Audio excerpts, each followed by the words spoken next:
Ahorita lo vemos. ¿Alguien que tenga alguna Disculpe, pregunta? doctor, ¿podría aceptar una compañera, por favor? Sí.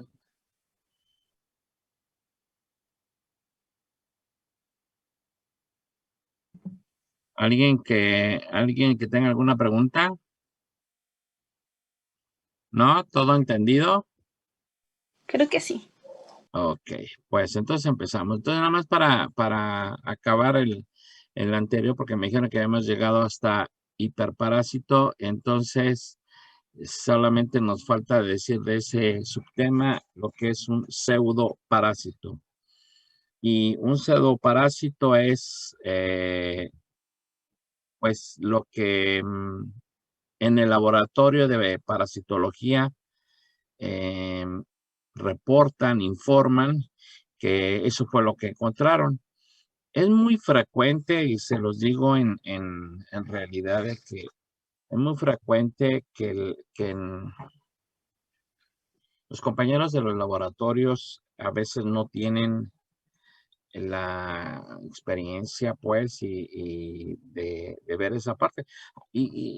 Es un área de laboratorio, porque los laboratorios tienen áreas que nadie las quiere. Nadie quiere trabajar ahí. Porque es sucia, porque huele feo, porque son los desechos de los seres humanos.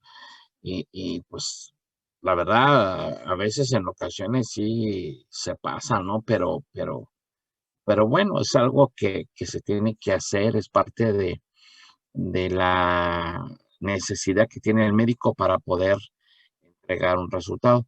Y de hecho, créanme que el examen general de orina, por ejemplo, que también puede tener parásitos, fue de los primeros análisis que se hicieron por los biólogos, por los que se dedicaban los médicos, antes de haber médicos, había químicos o algo así, y ya después fueron médicos. Hay en una escuela, primero, para ser médico tenés que ser químico. Una vez que ya tuvieras cierta preparación como químico, entonces te decían que si querías pasarte a medicina o te seguías terminando o completar la carrera de química. Entonces, porque primero existieron ellos y después los demás. Así era en un entonces. Bueno, y esos inexpertos, laboratoristas inexpertos, pues confunden por ejemplo, los restos de vegetales con parásitos, los restos animales con parásitos, los pelos de un insecto con parásitos, alguna fibra de alimento lo confunden con un proglótide, algunos polen los confunden, también eh, los vidrios, porque como uno los pone sobre un cubreobjetos para observar, a veces el cubreobjeto, pues, o está nuevo y tiene todavía un poquito del vidrio que quedó cuando se cortaron esos pequeños portaobjetos, etcétera, y los reportaban como parásitos, las gotas de azúcar o glucógeno, pues, grasa, todo eso lo reportaban como parásitos sin ser. Entonces, muchas veces a eso se le llama pseudoparásitos y pues, les repito, solamente deben enviarles a los laboratorios donde haya conocimiento, ¿eh? Todos les van a decir que son buenos, pues nadie vende pan frío. Fíjense que eh, una cosa que yo les quiero recomendar mucho, y créanme que siempre lo he hecho con todos sus compañeros de todas las generaciones, les he hecho una recomendación, en dos recomendaciones, pero ahorita la primera es que, y durante todo el tiempo que nos veamos, de aquí hasta que ustedes vayan en el séptimo semestre, creo, o noveno, creo, no recuerdo, pero siempre que tengan un contacto conmigo, se los voy a estar diciendo para que lo hagan. Miren, cuando vayan ustedes a mandar a un paciente a un laboratorio, porque ustedes requieren que ese paciente se haga unos análisis, eh, busquen un laboratorio bueno, un laboratorio que tenga su control de calidad, un laboratorio que pues trabajen bien, porque miren, el problema de un error no es del laboratorio en sí, es de ustedes como médicos. El paciente va a ir a donde ustedes le digan, o a veces ellos deciden a dónde ir, y ustedes van a recibir un resultado.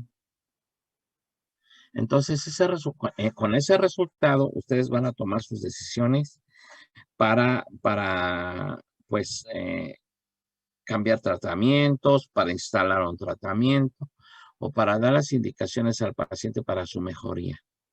Si ese laboratorio está mal o ese laboratorio se equivoca, porque pues no son inexpertos, entonces ustedes van pues a tratar mal a su paciente. Y al final a quien le van a reclamar es a ustedes. Una, porque ustedes le mandaron a ese laboratorio. Dos, porque ustedes permitieron que fuera un laboratorio, pues que no. Yo no estoy diciendo que donde ustedes digan, lo que quiero decirles, si ustedes pueden ir a visitar, porque los van a ir a buscar, los laboratorios. Entonces ustedes vayan y pregunten, tienen su control de calidad, bla, bla, bla, todo. Pueden ir a visitarlos, no, pues que sí, y vayan, conozcan el laboratorio. Luego a veces son tomas de muestra. Luego a veces, si dicen, es que es una toma de muestra, el laboratorio lo tenemos en la matriz, en tal lugar, perfecto.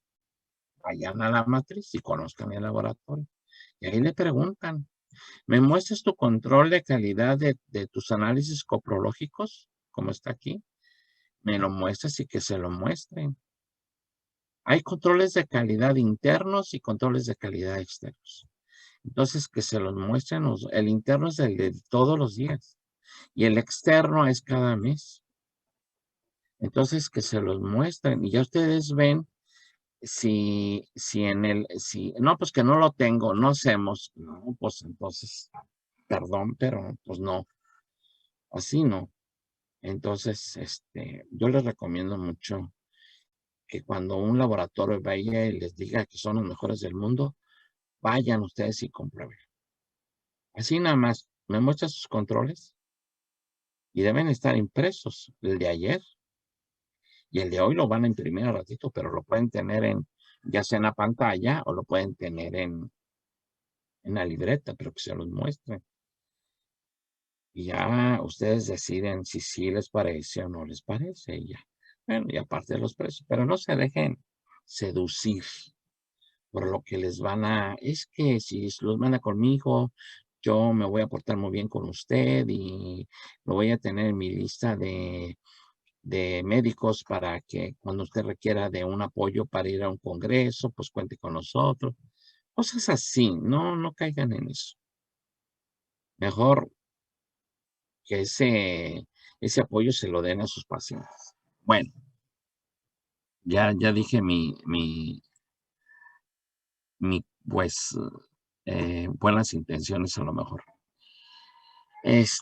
Vamos a pasar a otro tema. Si ya no quedó ninguna duda, vamos a pasar a otro tema, para poder continuar con todo eso y lo entendiendo. Ya vimos los tipos de hospedero u hospedador y también ya vimos a los tipos de parásitos. Entonces, pues siempre estos grupos de parásitos se irán adaptando a su vida parasitaria. De tal manera que pues ellos pretenden no eh, desaparecer de la faz de la tierra. Ellos, mientras haya comida y hay un hospedero que los quiera, o los mantenga, o los soporte, o ni cuenta se dan, pues ahí van a seguir hasta que algo pase, ¿no? Pero bueno, entonces, recuerden pues que hay parásitos que están fuera del hospedero y hay parásitos que están dentro del hospedero. Y ese es su hábitat propio del parásito. Bueno, ahora vamos a ver qué es lo que pasa entre, qué es lo que hace,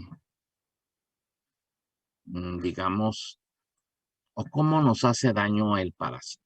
Ya vemos que a veces hay comensales y no son tan malos. Cuando estamos en una simbiosis, en un mutualismo con ellos, pues tampoco, al contrario, tenemos un beneficio entre ambos, ¿no? Pero el que sí hace mal, el que sí ya se conoce como parásito por la definición de parasitismo, porque está provocando un daño al hospedador. Entonces, ¿cómo hace ese daño? ¿Qué hace el parásito para que nosotros nos sentamos mal, estemos mal y tengamos la necesidad de echarlos fuera? ¿Sí? Eso es lo que tenemos que hacer. Esa es la idea de nosotros. Y el paciente pues tiene signos y síntomas y acude a su consulta y ustedes pues esto es una parasitosis, pero necesito saber qué parásito es para poder instalar mi tratamiento y que este paciente esté bien. Entonces, a veces el parásito pues vive bien, en paz, digamos, nadie hace nada sobre él, y pero pues sí nos está ocasionando un daño y o no nos damos cuenta, o nos damos cuenta mucho después, cuando ya es a veces un poquito tarde, pero sí lo tenemos que considerar. Bueno, ¿qué es lo que hace el parásito para que nos haga daño a nosotros? Entonces, es muy difícil, les repito, apreciar este daño que hace el parásito, pero a veces ya estamos tan acostumbrados que dudamos que esté. Hace unos días yo les pregunté que tenía parásitos y un compañero suyo me dijo que todos. A lo mejor los demás no se atrevían porque no sentían nada de molestia ni de ver signos y síntomas, pero pues que sí estamos invadidos de parásitos y de muchos, ¿eh? Bueno, ¿qué es lo que hace el parásito para ocasionarnos daño? Bueno, lo primero que se ve es una acción mecánica. El parásito mediante la secreción de enzimas, porque recuerden que los parásitos pues son ya organismos, eh, si no muy complejos como un insecto, como un helminto, por ejemplo, algunos, el helminto sí, pero si no como un insecto, como un mamífero, bueno, al principio tienen un grado de complejidad mayor que una bacteria, o que es una bacteria propiamente, ¿no? Entonces, ellas también hacen su daño. Es más complicado conocer el daño que producen las bacterias, pero en el caso de los parásitos ya son más evidentes, digámoslo, ¿no? Entonces, de acuerdo por la secreción de las enzimas y el uso, fíjense muy bien, y el uso de estructuras cortantes. Hay parásitos, sobre todo gusanos, que tienen placas cortantes. Pensaríamos que son dientes o muelas, o no son placas, son así, no tienen la forma de los dientes que todo el mundo conocemos, sino así como placas, sí, algo así, y que cortan. Entonces, esas estructuras, esas enzimas que secretan, destruyen células del hospedador, nuestras células y nuestros tejidos. También pueden provocar, si las dimensiones permiten, por ejemplo, que ese parásito esté en una cantidad grande, en número grande, entonces ocasionan presiones en los órganos y ocluyen los conductos. Todos los conductos ustedes me quieran decir. Por ahí los ocluyen, sobre todo los gusanos, los lombrices, helmintos, todo eso, si son grandes, y eso pasa. Entonces, con sus enzimas destruyen células y tejidos, y si lo demás, si son muchos, hay una presión sobre algunos órganos, corazón, pulmones, hígado, vaso, y logran, pues, le repito, obstrucciones en los conductos, por ejemplo, los intestinos, esófago, todo eso se llega a obstruir. A veces los conductos biliares, el conducto pancreático también llega a tener parásitos ahí y obstruyen. Y a la hora de ya no pasar sus enzimas que están secretando la bilis y algunas enzimas del páncreas, bueno, entonces este órgano crece, se inflama porque está atorado, porque está ocluido, y pues empieza a tener unas manifestaciones de una inflamación importante y los órganos de esa manera responden. Imagínense tener una hepatitis por parásitos, créanlo, existe. Tener una pancreatitis por parásitos, créanlo, existe. Nadie fuera a pensar lo que sí es, pero puede suceder y los hay. Entonces, esta es la acción mecánica. Una, la secreción de enzimas. Dos, el tamaño, el número de parásitos o el tamaño de los parásitos que ocasionan oclusiones en los conductos. A eso se le llama acción mecánica. Si le preguntan qué tipo de acción tiene el parásito sobre mí, mecánica. Ya te taponeó todo, ya te destruyó muchas cosas, etc. Eso es lo que pueden decir. No todos los parásitos tienen las mismas. Ahorita las vamos a ir viendo una por una. En este caso fue la acción mecánica. La otra acción es la exfoliadora. Fíjense, con P, no con F, con P. Exfoliadora. Es donde los parásitos sustraen determinadas sustancias del hospedador, principalmente.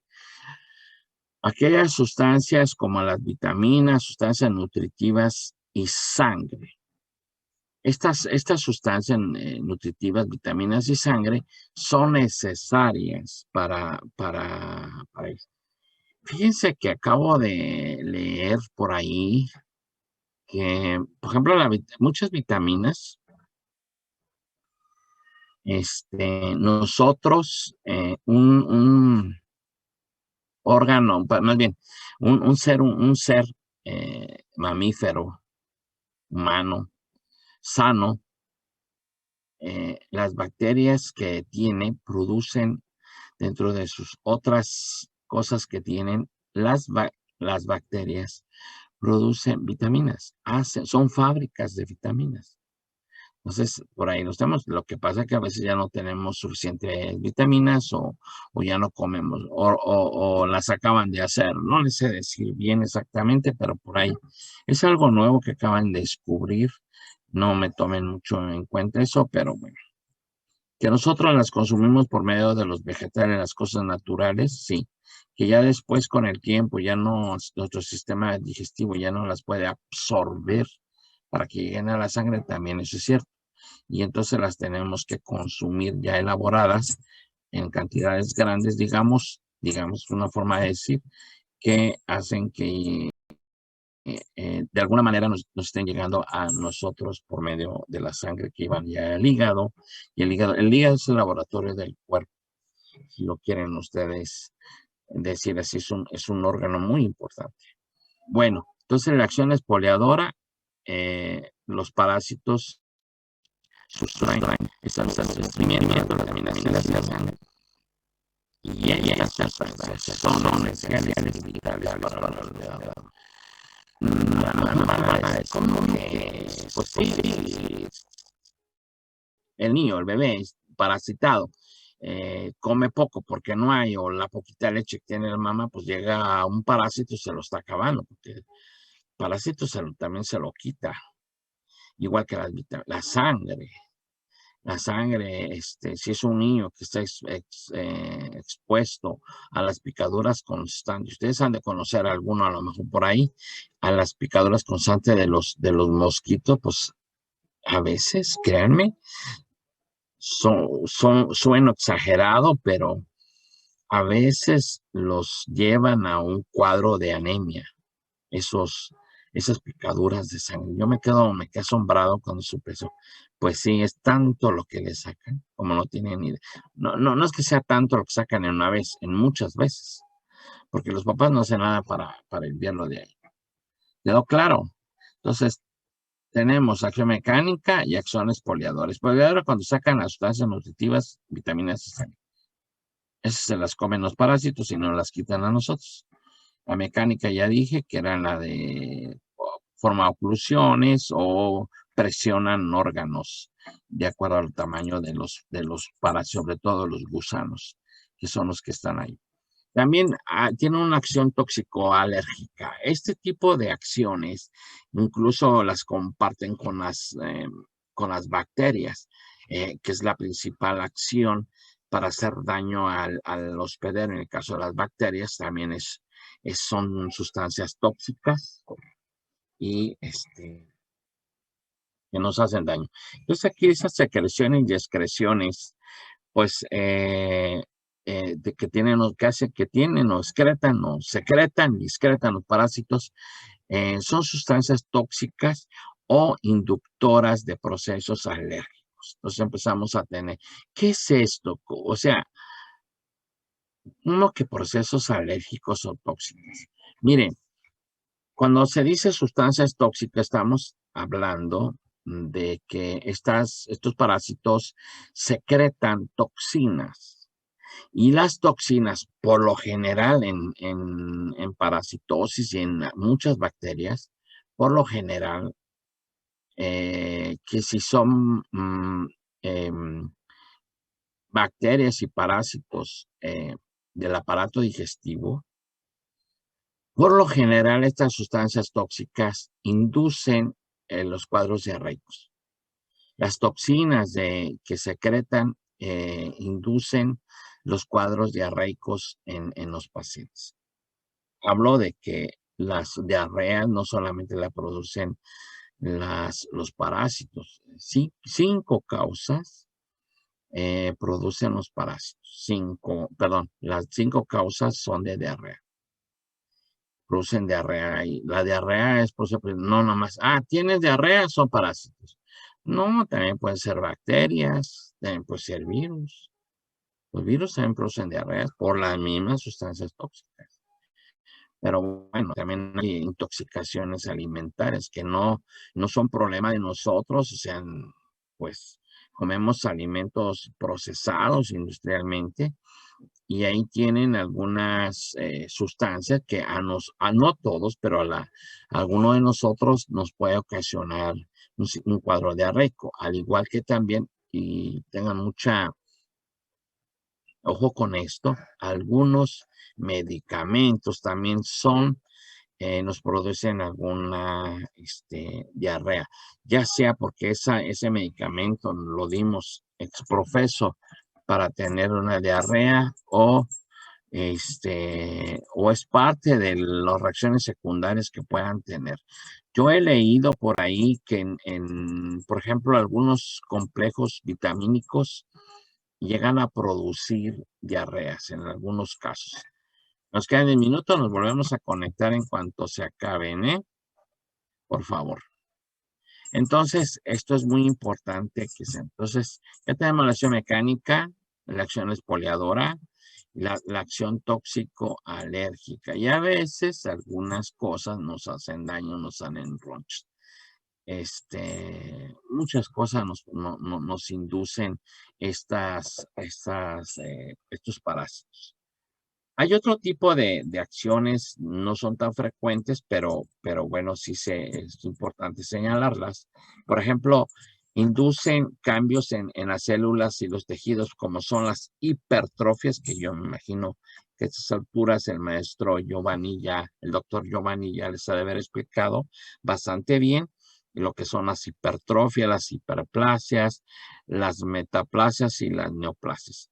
Esto pareciera que no, pero es una hipótesis a lo mejor ya comprobada de que algunos parásitos nos pueden llegar a ocasionar ya alguna neoplasia, algún cáncer en el hospedero, ¿no? En nosotros. Esto induce, fíjense muy bien, la reducción de la resistencia del hospedador, es decir, les afecta importantemente su sistema inmune y hacen a veces con esto que otros agentes lleguen a hospedar pues a llegar a ocuparse del hospedero nuevamente. Entonces, en vez de un parásito, pues ya tuvimos porque entró otro, en el momento que reduce la resistencia del hospedador, otros van a aprovechar como esos parásitos oportunistas que les mencionaba, o bacterias, o virus, u hongos, llegan y penetran al hospedador y se quedan con nosotros. A veces también por lo mismo tenemos ectoparásitos, hematófagos, etcétera. Miren, a veces uno ve pacientes con ectoparásitos y pues ahí tienes que pensar por qué tiene ectoparásitos. Entonces, a veces lo asociamos a que son pacientes o personas que, para empezar, una mala higiene, para empezar. Mala higiene, pues porque no se lavan. Y si tú no modificas el hábitat de ese ectoparásito, pues entonces ellos van a estar felices. Tú no te metes en sus lugares donde ellos viven, pues ellos van a estar felices. Esa es una. Otra que es por la misma causa es la mala nutrición del paciente. Y primero, pues nos da sin consecuencias. Un paciente que tiene un nivel socioeconómico bajo no tiene acceso a los servicios sanitarios y no tiene acceso también a tener una comida adecuada que le dé un nutrimiento bueno. Y si tiene esos parásitos, pues aunque tuviera nutrimiento bueno, con los parásitos que tiene, sería otra cosa. Pero créanme que si un paciente come bien y vive bien, su sistema inmunológico se va hacia arriba, se va a hacer fuerte. Sí, eso es muy importante, que todo va agarrado de la mano, todo está correlacionado, el sistema inmune con todo lo que nos pasa. Entonces, como yo siempre lo he dicho y lo seguiré diciendo, el estrés, pues de las preocupaciones, en caso de ustedes, sus exámenes, cuando los deja el novio o la novia, se ponen caídos, entonces ahí están estresados, entonces son presa de los agentes, ¿no? Pero si se cuidan, salen adelante. Si ya regresa la novia o no regresa, pero ustedes ya consiguieron a alguien más o decidieron que es mejor estar así, es bueno. Las drogas también producen estrés, el alcohol produce, inmunosupresión, al igual que las drogas, el tabaco, produce inmunosupresión. Y hay medicamentos que también producen inmunosupresión. Y no hablo de aquellos medicamentos todavía, incluso que se dan para eso, en especial. Medicamentos, por ejemplo, que se le dan a los pacientes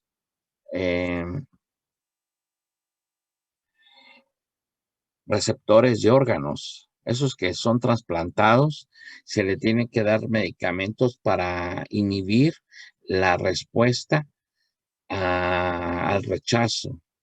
Esto quiere decir que bloquean todo la línea de defensa que tiene la persona, el organismo que recibe a ese órgano trasplantado para evitar rechazo. ¿Por qué? Porque ese órgano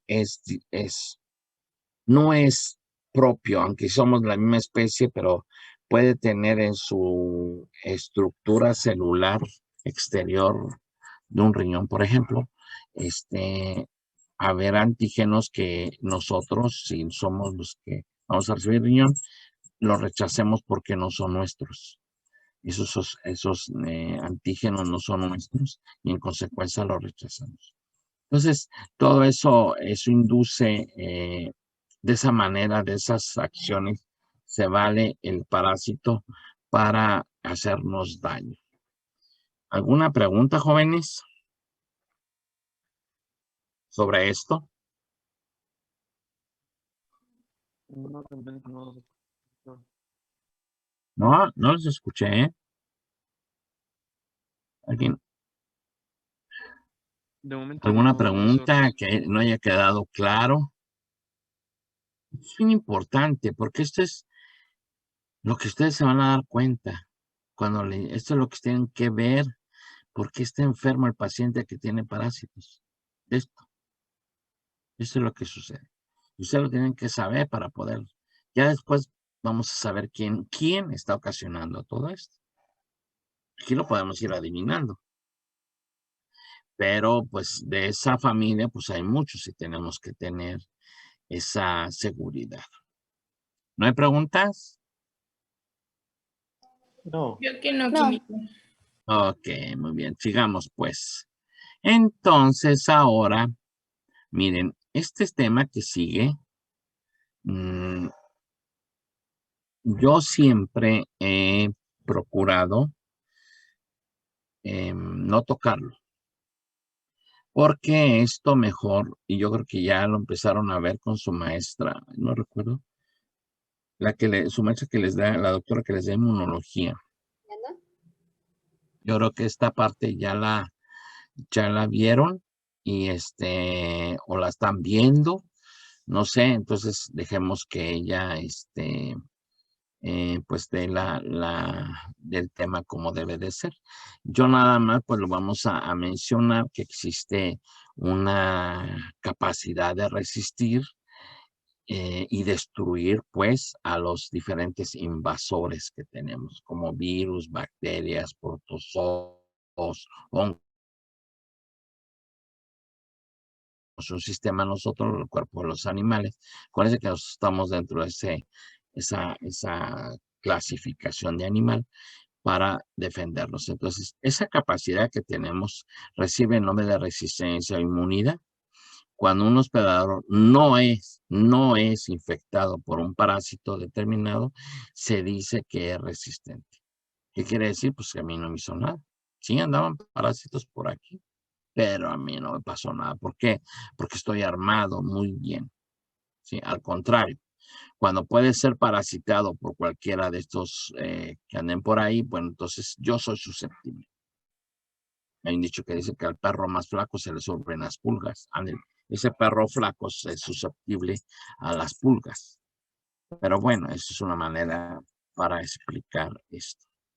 Entonces, la resistencia o inmunidad se debe a procesos generales, no específicos algunos, que no son específicos, o sea, como que los tenemos así de por sí, por haber nacido, nuestra mamá en la leche nos transmitió eso, y bueno, no es por haber nacido, ya los tenemos. Eso reciben el nombre de inmunidad innata o no específica.